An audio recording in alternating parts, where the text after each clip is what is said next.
ಧರ್ಮಸ್ಥಳ ಗ್ರಾಮ ಹಾಗೂ ಅರಣ್ಯ ವ್ಯಾಪ್ತಿಯಲ್ಲಿ ನೂರಾರು ಶವಗಳನ್ನು ಹೂತಿಟ್ಟಿದ್ದೀನಿ ಅಂತ ಅನಾಮಿಕ ವ್ಯಕ್ತಿ ಮುಂದೆ ಬರ್ತಾ ಇದ್ದ ಹಾಗೆ ಆತನನ್ನ 8 ಗಂಟೆಗಳ ವಿಚಾರಣೆಗೆ ನಿನ್ನೆ ಒಳಪಡಿಸಲಾಯಿತು.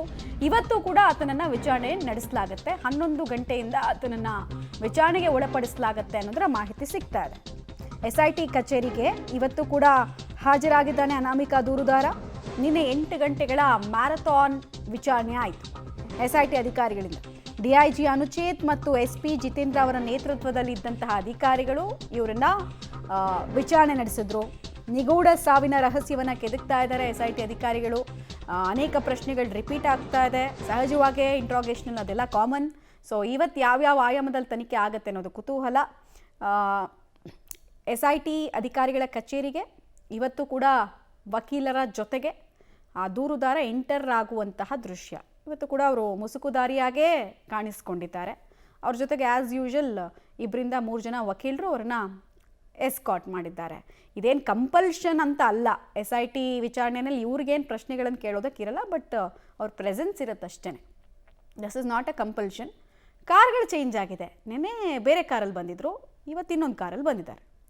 ಮೋಸ್ಟ್ಲಿ ದಿನ ಅಂದರೆ ಯಾರಿಗೂ ಅವ್ರ ಗುರುತು ಮತ್ತು ಅವ್ರನ್ನ ಟ್ರ್ಯಾಕ್ ಮಾಡೋಕ್ಕಾಗಬಾರ್ದು ಅನ್ನೋ ನಿಟ್ಟಿನಲ್ಲಿ ಅವ್ರದ್ದೇ ರೀತಿಯಾದಂತಹ ಸ್ಟ್ರಾಟಜೀಸ್ ಇರ್ಬೋದು. ನಿನ್ನೆ ಇದ್ದ ಕಾರ್ ಬೇರೆ, ಇವತ್ತು ಬೇರೆ.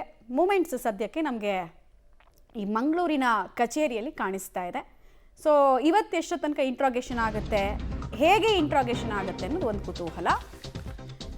Next details. ತನಿಖೆಗೆ ಎಸ್ಐಟಿ ಮುಖ್ಯಸ್ಥ ಡಿಜಿಪಿ ಪ್ರಣವ್ ಮೊಹಂತಿ ಅವರು ಎಂಟ್ರಿ ಕೊಟ್ಟಿದ್ದಾರೆ. ಅವರ ನೇತೃತ್ವದ ತಂಡ ಇದು. ಇವತ್ತು ಮಂಗಳೂರಿಗೆ ಪ್ರಣವ್ ಮೊಹಂತಿ ಅವರು ಆಗಮಿಸಲಿದ್ದಾರೆ. ಖುದ್ದು ದೂರುದಾರನ ವಿಚಾರಣೆಯನ್ನು ಪ್ರಣವ್ ಮೊಹಂತಿ ಅವರು ನಡೆಸಲಿಕ್ಕಿದ್ದಾರೆ. ನಿನ್ನೆ ನಡೆದ ವಿಚಾರಣೆಯ ಮಾಹಿತಿಯನ್ನು ಕೂಡ ಮೊಹಂತಿ ಅವರು ಪಡೆದುಕೊಳ್ಳಲಿದ್ದಾರೆ. ಅಂದರೆ ಕೇಸ್ನ ಪ್ರಗತಿ ನಿನ್ನೆ ಇಲ್ಲಿ ತನಕ ಬಂತು, ಯಾವ ಪ್ರಶ್ನೆಗಳಿಗೆ ಕ್ಲಾರಿಟಿ ಸಿಕ್ತು, ಇನ್ನು ಯಾವ ಪ್ರಶ್ನೆಗಳಿಗೆ ಅಥೆಂಟಿಸಿಟಿ ಬೇಕಾಗಿದೆ, ಈ ಥರದ್ದೆಲ್ಲ ಅವರೇ ಬಂದು ಮಾತಾಡ್ತಾರೆ. ತುಂಬ ಎಫಿಷಿಯೆಂಟ್ ಆಫೀಸರ್ ಪ್ರಣವ್ ಮೊಹಂತಿ. ಆಮೇಲೆ ಈಗ ಇಂಟ್ರಾಗೇಟ್ ಮಾಡ್ತಿದಾರಲ್ಲ, ಸಾಮಾನ್ಯವಾಗಿ ಗ್ರೇಡ್ ಲೆವೆಲ್ ಅಧಿಕಾರಿಗಳು ಮಾಡ್ತಾರೆ. ಅಂದರೆ SI ಇರ್ಬೋದು ಅಥವಾ PSI ಇರ್ಬೋದು, ಅವರೆಲ್ಲ ಫಸ್ಟ್ ಇಂಟ್ರಾಗೇಷನ್ ಮಾಡ್ತಾರೆ. ಅದರ ಸೂಪರ್ವಿಷನನ್ನು IPS ಅಧಿಕಾರಿಗಳು ಮಾಡ್ತಾರೆ. ಅವರೇ ಕೂತ್ಕೊಂಡೇನು 1 to 1 ಕೇಳಲ್ಲ, ಅಥವಾ ಸೂಪರ್ವಿಷನ್ ಮಾಡ್ತಾರೆ. ಎಲ್ಲಾದರೂ ಎಂಟರ್ ಆಗಬೇಕು ಅಂತಿದ್ರೆ ಅವ್ರು ಎಂಟರ್ ಆಗ್ತಾರೆ, ಇಲ್ಲಾಂದರೆ ಇಂಟ್ರಾಗೇಷನ್ ನಡೆಯೋದಕ್ಕೆ ಬಿಡ್ತಾರೆ. ಪ್ರತಿ ಪ್ರಶ್ನೆಗಳಿಗೂ ಕೂಡ ಉತ್ತರ ಪಡ್ಕೊಳ್ತಾ ಇರ್ತಾರೆ. ಒಂದೊಂದು ಸಲ ಆತ ಹೇಳಿದಂತಹ ಉತ್ತರಕ್ಕೆ ಇವರು ಮತ್ತೆ ಸಬ್ ಕ್ವೆಶ್ಚನ್ ಎಲ್ಲ ಹಾಕುವಂಥದ್ದು ಇರುತ್ತೆ. 2 ಸೆಂಟರ್ ಪಾಯಿಂಟ್ ಅಥವಾ ಫೋಕಸ್ ಪಾಯಿಂಟ್ ಇರೋದು. ಒಂದು ಆ ಬುರುಡೆ ವಿಚಾರ. ತಂದ ಬುರುಡೆ ಧರ್ಮಸ್ಥಳ ಗ್ರಾಮಕ್ಕೆ ಸೇರಿದ್ದ, ಮನುಷ್ಯನದ್ದ, ಪ್ರಾಣಿಯದ್ದ, ಇದೊಂದು ಕನ್ಫರ್ಮೇಷನ್ ಬೇಕಾಗಿದೆ ಅಧಿಕಾರಿಗಳಿಗೆ. ಡೀಟೇಲ್ಸ್ ಕೊಡ್ತಾರೆ. ನೇರ ಸಂಪರ್ಕದಲ್ಲಿ ಜಾಯ್ನ್ ಆಗ್ತಾರೆ ಸುಖಪಾಲ್. ಇವತ್ತು ಯಾವ ರೀತಿ ತನಿಖೆ ಆಗುತ್ತೆ, ಏನೆಲ್ಲ ಸಿದ್ಧತೆಗಳಾಗಿದೆ? ಇವತ್ತು ಕೇವಲ ಇದೇ ಕಚೇರಿಗೆ ಮಾತ್ರ ತನಿಖೆ ಸೀಮಿತವಾಗುತ್ತಾ, ಅಥವಾ ಈತ ಕಂಪ್ಲೇಂಟಲ್ಲಿ ಹೇಳ್ತಾ ಇರುವಂತಹ ಕಾಡಿನ ಭಾಗಕ್ಕೆ ಏನಾದರೂ ಈತನನ್ನು ಕರ್ಕೊಂಡು ಹೋಗೋ ಪ್ರಕ್ರಿಯೆ ಇವತ್ತಾಗುತ್ತಾ, ಅಥವಾ ಜಸ್ಟ್ ಇಂಟ್ರಾಗೇಷನ್ಗೆ ಸೀಮಿತ ಆಗುತ್ತಾ? ಮಮತಾ, ಇವತ್ತು ಸಂಪೂರ್ಣವಾಗಿ ವಿಚಾರಣೆ ನಡೆಯುವಂಥ ಸಾಧ್ಯತೆ ಇರುವಂಥದ್ದು. ಹೀಗಾಗಿ ಇವತ್ತು ಆತನನ್ನು ಈ ಮಂಗಳೂರಿನಲ್ಲಿರುವಂಥ ಮಲ್ಲಿಕಟ್ಟೆ IBಯಲ್ಲಿರುವ SIT ಕಚೇರಿಗೆ ಇವತ್ತು 11 ಗಂಟೆ ಸುಮಾರಿಗೆ ಬರಲಿಕ್ಕೆ ಹೇಳಿದ್ದಾರೆ. ಆದರೆ ಆತ ಸುಮಾರು ಒಂದು 10-15 ಸುಮಾರಿಗೆ ಆತ ಬಂದಿರುವಂಥದ್ದು ನಾವು ದೃಶ್ಯದಲ್ಲಿ ಗಮನಿಸ್ಬೋದು. ಮಂಗಳೂರಿನಲ್ಲಿರುವಂಥ ಮಲ್ಲಿಕಟ್ಟೆ IB ಇದು. ಇದನ್ನು ಈಗ SIT ಅಧಿಕಾರಿಗಳು ಕಚೇರಿಯನ್ನಾಗಿಸಿದ್ದಾರೆ. ಇಲ್ಲಿಗೆ ಸುಮಾರು ಒಂದು 10-15 ಸುಮಾರಿಗೆ ಆತ 2 ವಕೀಲರ ಜೊತೆ ಆತ ಇವತ್ತು ಬೇರೆ ಕಾರ್ನಲ್ಲಿ ಬಂದಿರುವಂಥದ್ದು. ಮಂಗಳೂರು ರಿಜಿಸ್ಟ್ರೇಷನ್ ಇರುವಂಥ ಒಂದು ಕಾರ್ನಲ್ಲಿ ಆತ ಬಂದಿದ್ದಾನೆ. ಇಲ್ಲಿಗೆ ಬಂದ ತಕ್ಷಣ ಆತ ಒಳಗೆ ಹೋಗಿರುವಂಥದ್ದು. ಜೊತೆಗೆ ಅದೇ ರೀತಿಯಾಗಿ ಮುಸುಕುದಾರಿಯಾಗಿ ಇವತ್ತು ಕೂಡ ಆತ ಬಂದಿರುವಂಥದ್ದು. ಈಗ ಆ ಬಳಿಕ DIG ಆಗಿರುವಂಥ ಅನುಚೇತ್ ಅವರು ಈ ಒಂದು ಕಚೇರಿಗೆ ಭೇಟಿಯನ್ನು ಕೊಟ್ಟಿದ್ದಾರೆ. ಈಗ ಆತನ ವಿಚಾರಣೆಯನ್ನು ಆರಂಭಿಸ್ತಾರೆ. ಸುಮಾರು ಒಂದು 11 ಗಂಟೆಯಿಂದ ವಿಚಾರಣೆ ಆರಂಭ ಆಗುವುದು ಅನ್ನೋಂಥ ಮಾಹಿತಿ ಇರುವಂಥದ್ದು. ಹಾಗಾಗಿ 11 ಗಂಟೆ ಬಳಿಕ ಆತನ ವಿಚಾರಣೆಯನ್ನು ಮಾಡ್ತಾರೆ. ಸುಮಾರು ಒಂದು 45 ನಿಮಿಷಗಳ ಬಳಿಕ ಮತ್ತೆ ಈ ಒಂದು IBಗೆ ಕಚೇರಿಗೆ ಈ ಪ್ರಣವ್ ಮೊಹಂತಿ ಅವರು, ಈ SITಯ ಮುಖ್ಯಸ್ಥರಾಗಿರುವಂಥ ಪ್ರಣವ್ ಮೊಹಂತಿ ಅವರು ಭೇಟಿ ಕೊಡ್ತಾರೆ.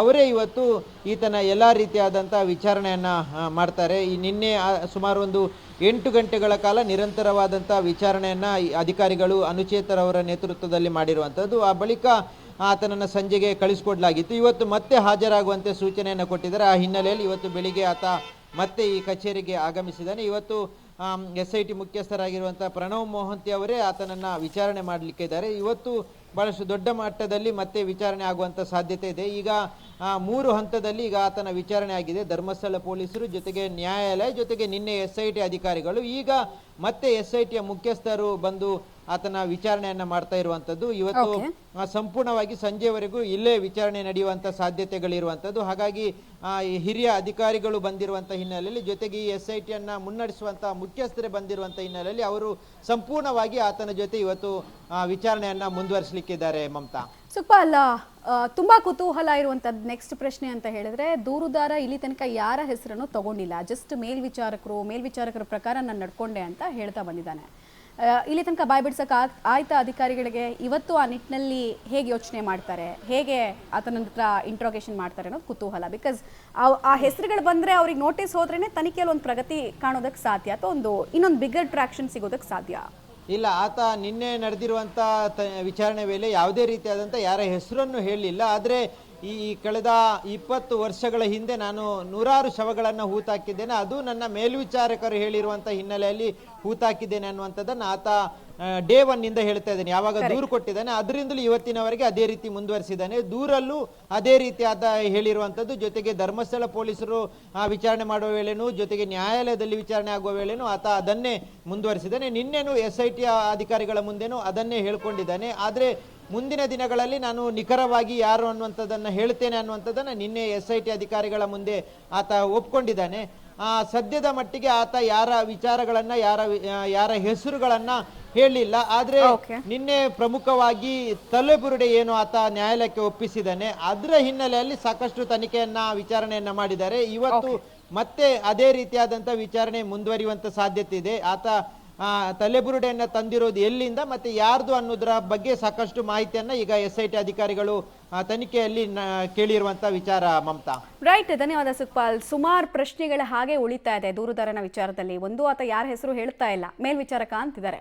ಹಾಗಾದ್ರೆ ಹೆಂಗೆ ಹೋಗುತ್ತೆ ತನಿಖೆ ಅನ್ನೋದು ಒಂದು ಕುತೂಹಲ.